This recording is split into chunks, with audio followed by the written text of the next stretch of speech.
नमस्कार दोस्तों, हमें हार क्यों नहीं माननी चाहिए। अपने शोधकर्ता के दौरान एक समुद्री जीव वैज्ञानिक ने पानी से भरे एक बड़े टैंक में शार्क को डाला और कुछ देर बाद उसने उसमें कुछ चारा मछलियों के डाल दिए।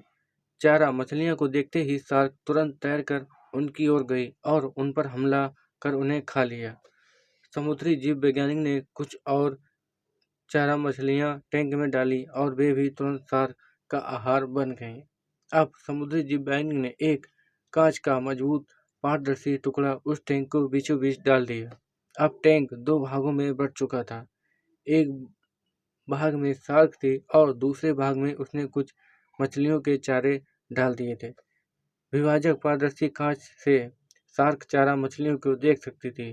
चारा मछलियों को देख शार्क फिर से उन पर हमला करने के लिए उस ओर तैरी, लेकिन कांच के विभाजन टुकड़े से टकरा कर रह गई। उसने फिर से कोशिश की, लेकिन कांच के टुकड़े के कारण वह चारा मछलियों तक नहीं पहुंच सकी।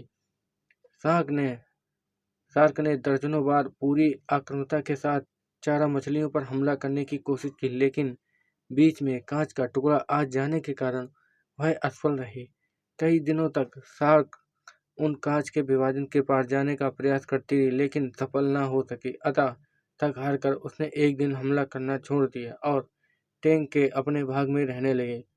कुछ दिनों बाद समुद्री जीव वैज्ञानिक ने टैंक से वह कांच का विभाजन हटा दिया, लेकिन शार्क ने कभी उन चारा मछलियों पर हमला नहीं किया, क्योंकि एक काल्पनिक विभाजन उसके दिमाग में बस चुका था और उसने सोच लिया कि वह उसे पार नहीं कर सकती।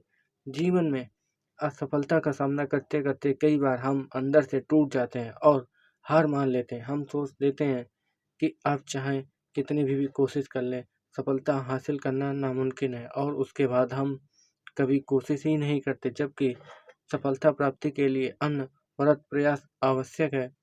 परिस्थितियाँ बदलती रहती हैं, इसलिए अतीत की असफलता को दिमाग पर हावी ना होने दें और पूरी लगन से फिर से मेहनत करें।